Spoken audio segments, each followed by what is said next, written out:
Orange ரத்தங்கள் அனைவருக்கும் வணக்கம் வணக்கம் வணக்கம் வணக்கம் வந்தனம் நமஸ்தே நமஸ்கார். இந்த வீடியோல நம்ம என்ன பார்க்க போறோம்னா சமீபத்துல சோஷியல் மீடியால ஏகப்பட்ட விஷயங்கள் பேசும் பொருளாக இருக்கிறது. அது எல்லாத்தையும் ஒன் பை ஒன்னா தான் இந்த வீடியோல பார்க்க போறோம். சோ இந்த வீடியோவை பார்க்குற யாரா இருந்தாலும் மத்த வேலை எல்லாத்தையும் ஒதுக்கி வச்சுட்டு ஃபுல் கான்சென்ட்ரேஷனோட இந்த வீடியோவை பார்த்து ஜாலியா என்ஜாய் பண்ணுங்க. நம்பலாமா? நம்பலாம். இந்த பாத்திரம் கழுவிட்டே வீடியோ பார்க்கறதெல்லாம் கூடாது. வேணா பாத்ரூம்ல உட்காந்து பாருங்க. அங்கதான் நம்ம மைண்ட் பீஸ்ஃபுல்லா இருக்கும். ஆரம்பிச்சிடலாமா? காலையில இருந்து இதே தான் சொல்லிட்டு இருக்க. பாம்ப வெளியடியா பாப்போம். இதுல முதல் சம்பவம் சமீபத்துல நம்ம தனுஷ் அவர்கள் அவரோட படத்தோட ஆடியோ லான்ச்ல நிறைய மேட்டர் பேசியிருக்காரு. அதை நம்ம அப்படியே போட்டோம்னா காப்பிரைட் இஷ்யூ வந்துரும். அதனால நம்ம டி என்ன சொன்னாரோ அதை அப்படியே ஃபர்ஸ்ட் ஒப்பிச்சிட்டு அதுக்கப்புறம் பேலன்ஸை பார்ப்போம். சோ நம்ம டி என்ன சொன்னாருன்னா, பிளாஷ்பேக் ஆரம்பமா? என்ன பத்தி எவ்வளவு வேணா வதந்திகளை கலப்புங்க, என்ன வேணா நெகட்டிவிட்டியை ஸ்ப்ரெட் பண்ணுங்க, நானும் பார்த்துட்டே இருக்கிறேன். என்னோட படம் ரிலீஸ் ஆகிறதுக்கு 1.5 மாசத்துக்கு முன்னாடி ஏதாவது ஒரு நெகட்டிவ் நியூஸ் கிரியேட் பண்ணி விட்டுறீங்க. ஆனா ஒண்ணு, என் ரசிகர்கள் ஒவ்வொருத்தரும் தீப்பந்தமா எனக்காக எரிஞ்சிட்டு இருக்கிறப்ப நான் போயிட்டே இருப்பேன். என் கட்சி தொண்டரின் காலிலே இருக்க சுண்டு வரலிலே ஒரு குண்டுமணியான ரத்தம் வந்தாலும் சரி இப்படின்னு பயங்கரமா பேச மொறப்பா வச்சுக்கிட்டு தலைவர் படத்துல எல்லாம் ஆக்ரோஷமா பேசிட்டு இருப்பார் தெரியுமா? அவ்வளவு ஆக்ரோஷமா பேசி கொண்டிருந்தார் நம்ம தனுஷ். அது மட்டும் கிடையாது, இது எல்லாத்தையுமே யார மைண்ட்ல வச்சுட்டு சொல்றாருன்றதே நமக்கு தெரியல. அதோட சேர்த்து இன்னொரு மேட்டர் வேற சொன்னாரு. தம்பிகளா, ஓரமா போய் விளையாடுங்கப்பா, இந்த சர்க்கஸ் காட்டுறதால நம்மள்ட்ட வேணாம். இங்க இருக்கிறவங்க எல்லாம் என்னோட ரசிகர்கள் மட்டும் கிடையாது, 23 வருஷமா என் கூட டிராவல் பண்ணிட்டு இருக்கிற கம்பெனியன்ஸ்.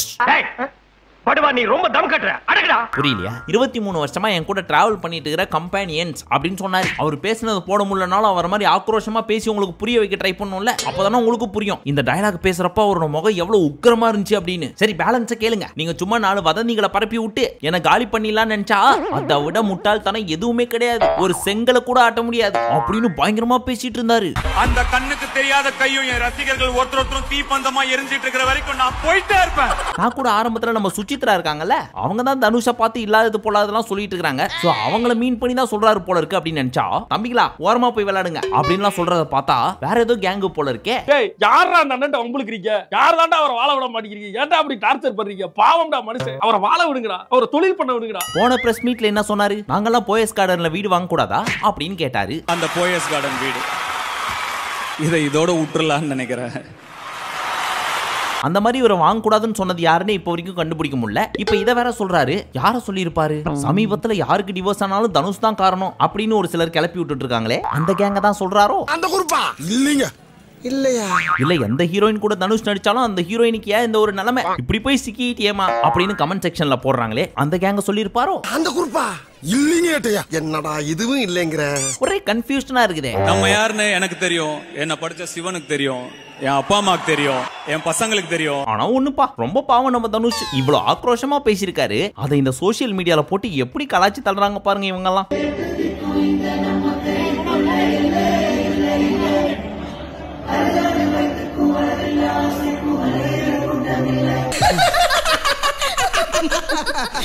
ஆனா பாவீங்களா, அவர் எவ்வளவு மெய் மறந்து அவர் பாடின பாட்டு கேட்டுட்டு இருக்காரு. அதை எடுத்துன்னு போய் இந்த பைபிளியோட கம்பேர் பண்ணி வச்சிருக்கீங்களே. எங்க டீயை பார்த்தா உங்களுக்கு எல்லாம் எப்படி தெரியுது? பரவாயில்ல சொல்லு. வேணாம் சார். பரவாயில்ல சொல்லியா? வேண்டாம் சார்.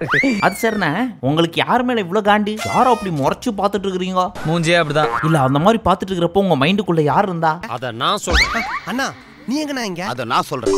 சின்னண்ணா நீ எங்கண்ணா இங்க? அத நான் சொல்றேன். என்னடா உங்களை போலீஸ்ல சொல்றேன். பட் எது எப்படியோ, எவனாவது ஏதாவது பேசிட்டு போங்க. நான் சந்தோஷமா தான் பாருக்கிறேன். ஏன்னா நான் சந்தோஷத்தை வெளியே தேடுறது கிடையாது, எனக்குள்ளதான் தேடுறேன். So I am very happy அப்படின்னு பினிஷிங் டச் கொடுத்துட்டு போயிட்டாரு. பாவம், எவனோ ஒருத்தன் தலைவரை போட்டு சம்மாட்டி அடிச்சிருக்கான். அதனாலதான் இவ்வளவு பேச்சு பேசுறாரு. ஏண்டா வர்றேன் போறேன் 5 நிமிஷம் 6 நிமிஷம் அடிச்சா பரவாயில்ல. 1 மாசம் 2 மாசம் கொண்டு போய் விடாம வச்சு அடிக்கிறீங்க. இந்த பாடி எவ்வளவு தாங்கும்னு ஒரு கணக்கு வச்சுக்கிறேன் நானு.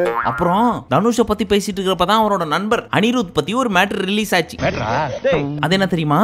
நம்ம மியூசிக் டைரக்டர் அனிருத்துக்கும் SRH ஓட ஓனர் இருக்காங்கல்ல காவ்யா மாறன், அவங்களுக்கும் கண்ணாலமா கண்ணாலமா கண்ணாலமா கண்ணாலமா. இந்த விஷயம் உங்களுக்கு தெரியாதா? இப்ப சோஷியல் மீடியால இதான் பயங்கர ட்ரெண்ட். கொஞ்ச நாளைக்கு முன்னாடி தான் ரிஷப் பண்டோட டேட் பண்ணிட்டு இருக்காங்க அப்படின்னு சொல்லிட்டு இருந்தாங்க. இப்போ அந்த காத்து அனிருத் பக்கம் திரும்பி இருக்கு. ஆனா பாவம், இது நம்ம காவ்யா மாறனுக்கே தெரியாது. இதை கேள்விப்பட்ட அனிருத் என்ன சொல்றாரு? நாங்க ஏண்டா நடிச்சாமத்துல சுடுகாட்டுக்கு போனோம். இல்ல இப்படி எல்லாம் சொல்ல, என்னது கல்யாணமா அப்படிலாம் ஒரு டேஷும் கிடையாது. தயவு செஞ்சு இந்த மாதிரி வதந்திகள் எல்லாம் பரப்பாதீங்கப்பா அப்படின்னு கையெடுத்து கும்பிட்டு ட்விட்டர்ல ஒரு ட்வீட்டை போட்டிருக்காரு. என்ன செஞ்சுட்டாளே, என்ன செஞ்சுட்டாளே. ஐயா ஐயா ஐயா எங்க ஐயா தொலைஞ்சிட்டாரு? ஐயா ஐயா ஆனா அந்த கடைசியா போட்ட அந்த கும்பிட்ட ஸ்மைலி இருக்கு தெரியுமா, அதுல இருந்து உங்களுக்கு என்ன புரியுது? ஏதோ சன் பிக்சர்ஸ் அப்பப்ப எனக்கு ஒரு சான்ஸ கொடுக்குது, அது உங்களுக்கு எல்லாம் பொறுக்கல. கைய பிடிச்சி காலை பிடிச்சி இந்த கான்ட்ராக்ட் வாங்கிக்கண்டா, அதுல மண்ணள்ளி போட்டாங்களா? எதோடரா கோத்து விடுறீங்க? எனக்கு ஆண்ட்ரியாவே தம்பி சாரி அன்றாட வாழ்க்கையில் நடக்கிறதே போதும் அப்படின்னு வணக்கம் போட்ட மாதிரி தான் இருந்துச்சு. உங்களுக்கும் அப்படிதான் இருந்துச்சாப்பா? அடுத்த சம்பவம், சமீபத்துல நம்ம அட்லி இருக்கார்ல, அவர் டைரக்டர் அட்லில இருந்து டாக்டர் அட்லியா மாறிட்டார். நம்ப முடியல. நெசமாவே அவர் டாக்டர் அட்லி இப்போ. I, Thiru Arun Kumar, alias Atli, hereby accept the above honorary degree conferred on me by Satyababa Institute of Science and Technology, Deemed to be University, Chennai. என்னையும் மதிச்சு Copycat director. எல்லாம் கிடையாதுடா. Doctor rate கூட்டுதா. பத்தியா?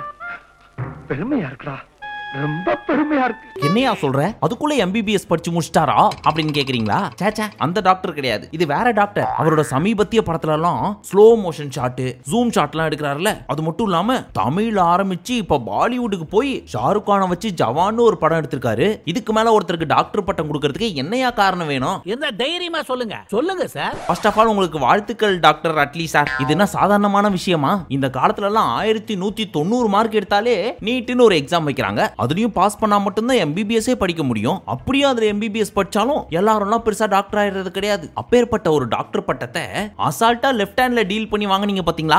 எங்க அண்ணனுக்கு நான் தான்டா பண்ணுவேன், அப்படிதான்டா பண்ணுவேன். இது தெரியாம நம்ம ஊர் பசங்களாம் உசுர கொடுத்து படிச்சு நீட் எக்ஸாம் எழுதி அதுல ஒழுங்கா மார்க் வரலன்னு தப்பான முடிவுலாம் எடுக்கிறாங்க. கத்துக்குங்கப்பா எங்க அண்ணன் டெந்து டாக்டர் MBBS. அடுத்த சம்பவம், ரீசெண்டா தக் லைஃப் அப்படின்ற படம் ரிலீஸ் ஆச்சு இல்லையா, அதுல சுகர் டேடின்னு ஒரு பாட்டு வரும் தெரியுமா, அத கூட சுகர் பேபின்னு மாத்தி விட்டாங்களே. அத பத்தி பேச வேண்டியது நிறைய இருக்குது, பட் OTT-ல ரிலீஸ் ஆகட்டும். அம்மாடி, இவன் வெறி குண்டு பாக்குற பார்த்தா இன்னைக்கு நம்மள ரணக்குடூரமா வேட்டையாடுறதுக்கு முடிவு பண்ணிருப்பான் போல் இருக்கே.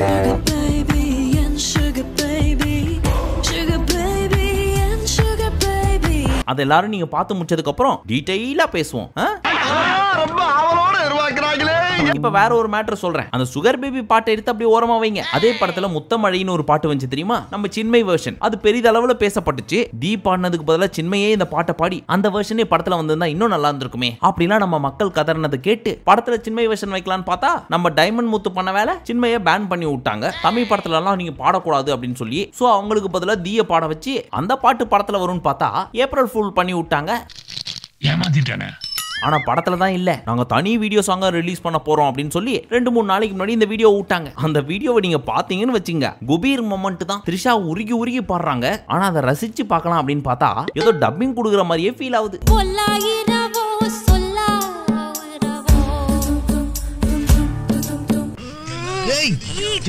ஏன்னா தி வாய்ஸுக்கும் த்ரிஷாக்கும் சுத்தமா செட்டே ஆகல. உங்களுக்கு புரியுற மாதிரி சொல்லணும்னா இந்த டிராகன் படத்துல பிரதீப் ரங்கநாதன் அந்த இன்டர்வியூல ப்ராக்ஸி பண்ணுவார் தெரியுமா, அந்த மாதிரி தான் இருந்துச்சு.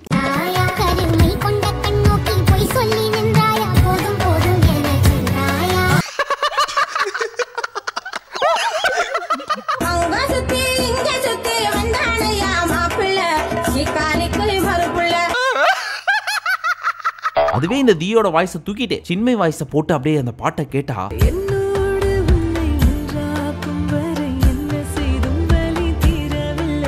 என்னமா ஃபீல் பண்ணி கூவுறான்டா அவன். சரி அதையும் விடுங்க, இந்த டாபிக்கே அதை பத்தி கிடையாது. இப்ப நம்ம பசங்க எல்லாம் சின்மயி தி இவங்க எல்லாரையும் விட்டு த்ரிஷாவை போட்டு அடிக்க ஆரம்பிச்சிட்டாங்க. டேய் என்னையாடா அடிக்கிறீங்க, என்ன விட்டுருங்கடா அப்படின்னு த்ரிஷா கேட்டாலும் என்ன தெரியுமா பதில் சொல்றாங்க, பின்ன சமீபத்துல நீங்க சூஸ் பண்ற எல்லா படத்துலயும் உங்களோட ரோல் என்ன, விடாமுயற்சியில புருஷனை கழட்டி விட்டீங்க, இப்போ சுகர் டேடி கூட சுத்திட்டு இருக்கீங்க. Madam, I am your only lady super star பட்டம் எனக்கு வேணாம், என்ன நயன்தாரானே கூப்பிடுங்க அப்படின்னு ஒருத்தவங்க ஒதுக்கிட்டாங்க. அது மட்டும் இல்லாம அவங்களுக்கு ஏகப்பட்ட நெகட்டிவிட்டி, அதனால பெருசா சான்ஸ் கிடைக்கலையா, இல்ல அவங்க தமிழ் படம் எல்லாம் வேணாம்னு சொல்லிட்டு தெலுங்கு பக்கம் போயிட்டாங்களான்னு தெரியல. யாராவது ஒருத்தர் எட்டி பார்த்துல நான் இருக்கிற இடம் தெரிஞ்சிருமே. அந்த கேப்பை நம்ம கரெக்டா யூஸ் பண்ணிட்டு தமிழ்நாட்டுல நம்ம தான் நம்பர் 1 நடிகை அப்படின்னு பேச பண்ணணுன்றதுக்காகவே படத்துல எந்த ரோல் கிடைச்சாலும் நடிக்கிறீங்களே அப்படின்னு நான் கேட்கல மேடம். நிறைய பேர் சோசியல் மீடியால இப்படிதான் சொல்லிட்டு இருக்காங்க. நம்பிக்கை இல்லைன்னா இங்க பாருங்க, அக்கா playing Chandra role in every movies என்னடா சிரிப்பு, என்ன அப்படின்னு ஒருத்தர் போட்டு வச்சிருக்காரு. அந்த படத்துல நம்ம ஆண்டவருக்கு 60 வயசுக்கு மேல, சிம்புக்கு கிட்டத்தட்ட ஒரு 30-35 வயசுன்னு வச்சுங்க. ஆனா எனக்கு ஆண்டவர் தான் ஓணும் அப்படின்னு அடம் பிடிப்பாங்க. என்னமா 10-15 வருஷமா பட்னி பசிமா கிடக்குற மாதிரியே ஃபீல் பண்ணி சொல்ற. ஆனா சிம்பு எனக்கு வேற எந்த பொண்ணும் வேணாம், நீதான் ஓணும் அப்படின்னு இங்க அடம் பிடிச்சிட்டு இருப்பாரு. அப்படி ஒரு பிரம்மாண்டமான படம் அது. வெரி சூன் வந்துரும், பார்த்தா உங்களுக்கே புரியும் யார் அந்த சந்திரான்னு. இந்த ஆளு இந்த அம்மா பயங்கரமா லவ் பண்றான், ஆனா இந்த அம்மா இந்த ஆளு தான் ரொம்ப லவ் பண்ணுது. ஃபைனலி இந்த வீடியோ முடிக்க போறதுக்கு முன்னாடி ஒரு 4 நாளைக்கு முன்னாடி ஒரு பயங்கரமான கிராஷ் நடந்தது உங்க எல்லாருக்குமே தெரிஞ்சிருக்கும். அதுல ஆல்மோஸ்ட் எல்லாருமே இறந்துட்டாங்க, ஒருத்தரை தவிர்த்து. அவரும் கடைசி நிமிஷத்துல கொஞ்சம் ப்ரெடிக்ட் பண்ணி வெளியே குதிச்சிருக்காரு. அவர் தப்பிக்கிறதுக்கு 0.1% தான் சான்ஸ் இருந்துச்சு. ஆனாலும் கடவுள் புண்ணியத்துல தப்பிச்சிருக்காரு.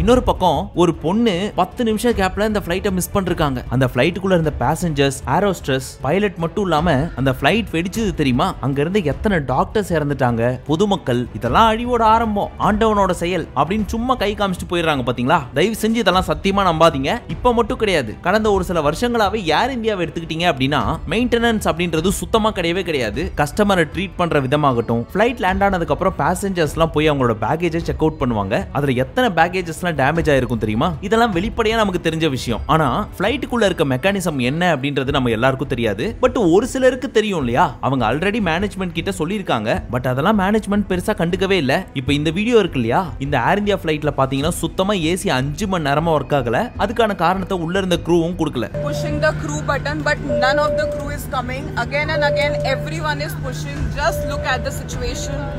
Look at the situation. Really want to show you. Please. Suffocating, really suffocating. AC भी नहीं काम कर रहा है. அகமதாபாத் இன்சிடென்ட் நடந்ததுக்கு அப்புறமும் கூட இப்படி இருக்கு அப்படின்னா அந்த மேனேஜ்மெண்ட் எந்த லெவலுக்கு மெயின்டைன் பண்றாங்க அப்படின்றத கொஞ்சம் யோசிச்சு பாருங்க. இது மட்டும் கிடையாது, இன்னொரு வீடியோல ஃளைட்டுக்குள்ளேயே நம்ம லோக்கல் டவுன் பஸ்ல ஊத்துற மாதிரி தண்ணி ஊத்திட்டு இருக்குது. அப்ப எந்த லட்சணத்துல இவங்க மெயின்டைன் பண்றாங்க அப்படின்றத பாருங்க. அப்படியே கொஞ்சம் முன்னாடி போய் 2020 ஆகஸ்டுக்கு போனீங்கன்னா இதே ஏர் இந்தியா UAE-ல இருந்து கோழிக்கோடுக்கு வந்து இறங்குது. அப்படி இறங்குறப்போ பயங்கரமான மழையினால டயர் ஸ்கிட் ஆகி ரெண்டா பிரேக் ஆயிடுச்சு அப்படின்னு அப்ப சொன்னாங்க. அது உண்மையிலேயே ரன்வே பிரச்சனையா இல்ல ஃளைட்டே பிரச்சனையா அப்படின்றது இப்ப கேள்விக்குறியா இருக்கு. இன்னும் எத்தனை பேர் தான் இந்த ஏர் இந்தியா காவு வாங்கும் அப்படின்றது தெரியல.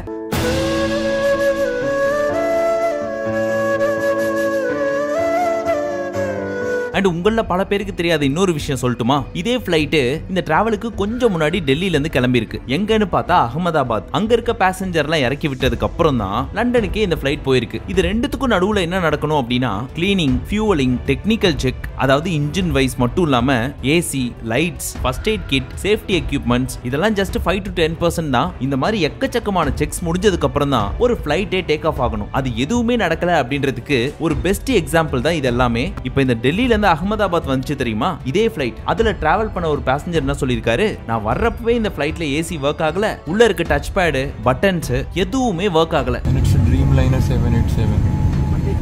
See, I'm sweating like hell. And we are here for the last 15 minutes. Nothing happening. Remote isn't working. Nothing is working. I don't know.